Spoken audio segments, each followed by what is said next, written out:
In 6th place, Brittany Nellums from Larkin High School.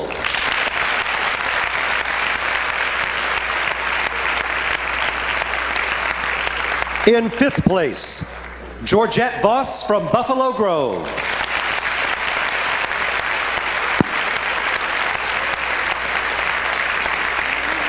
In 4th place, Spencer Wawak from Hinsdale Central.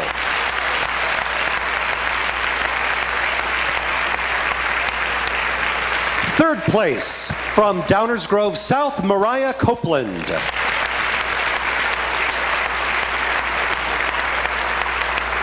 Your tournament runner-up in dramatic interpretation is Jacob Quirk from Huntley High School.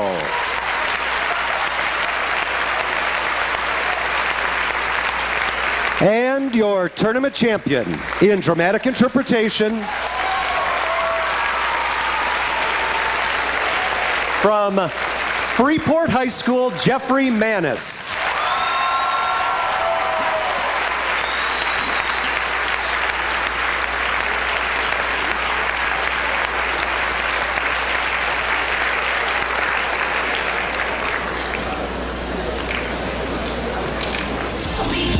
And now your tournament champion in dramatic interpretation, Jeffrey Manus.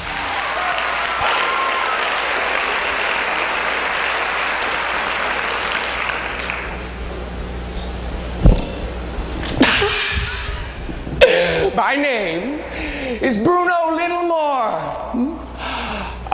Bruno, I was given. Littlemore, I gave myself, and with some prodding, I've decided to give the gift of my memoirs. I made it by an intern, Gwen, who record my every word with laser-like precision. Now, one could say that I am in captivity. After all, the court was swayed that I am too unique a specimen to be destroyed. Which is why I'm being held here in this confinement cage. Oh, with all the peaches I can eat.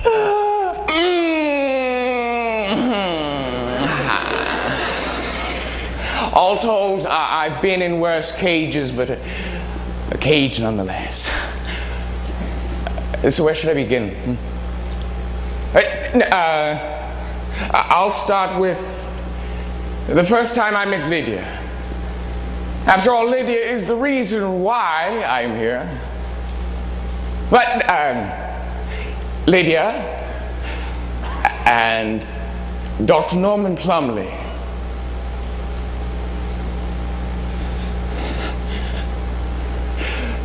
Remember that name.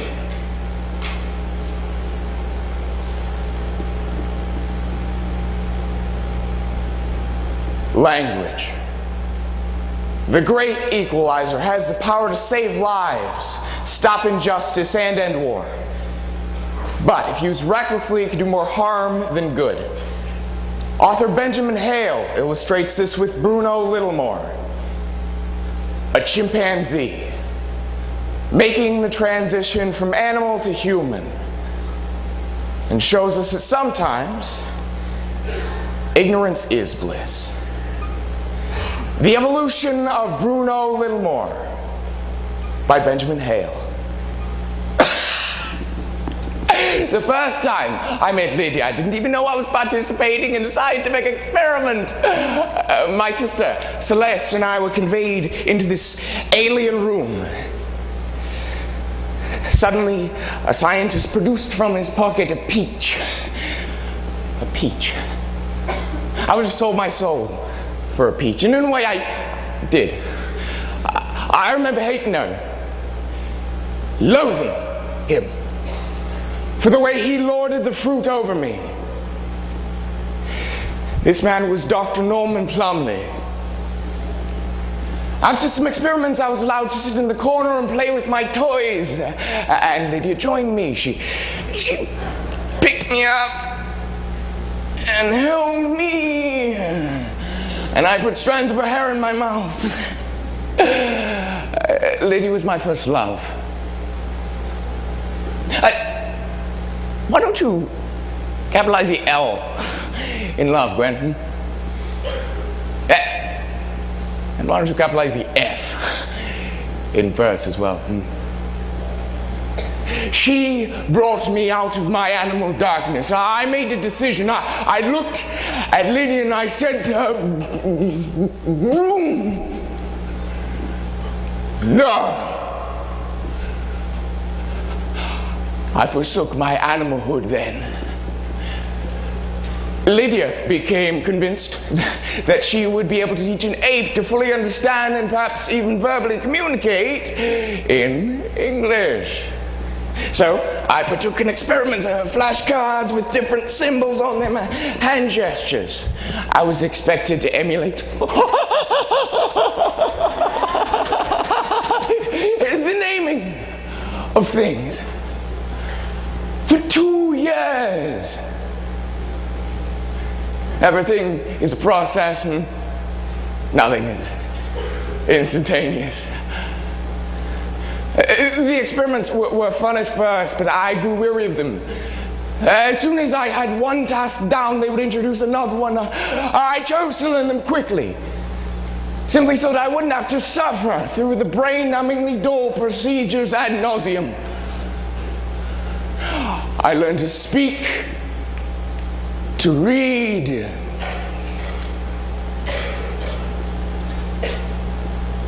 and walk upright. I began taking nightly walks through the campus without a leash or collar. Degrading necessity these days. That night there, I was walking to the behavioral biology laboratory. Well, I could see that something was going on inside, so I entered the room. Dr. Norman Plumley looked up from his work. He was alone in the lab. That is, except for the creature strapped face down to a bed. That creature was my sister Celeste.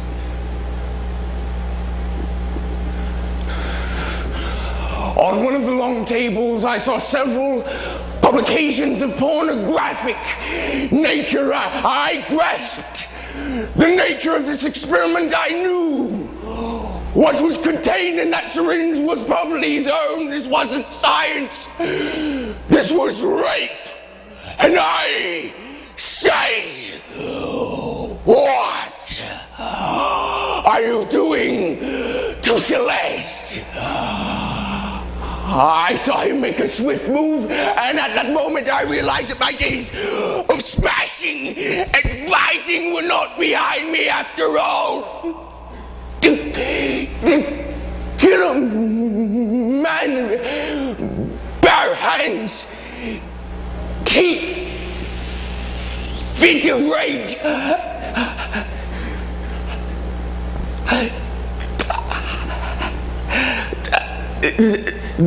The thing that defines us as rational creatures, like you and me, Gwen, is that we are not always rational. I could not go back to the zoo. I could not go back to science. I had nothing left. I find it impossible to write a poem or anything, for that matter, about an unfallen Adam and Eve, because I cannot imagine them having a language.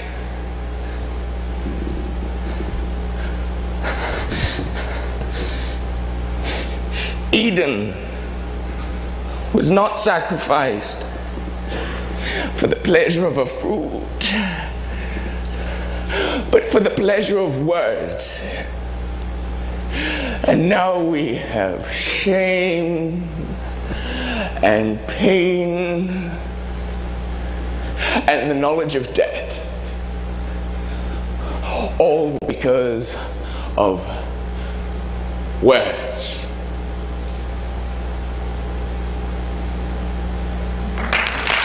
For state champion in dramatic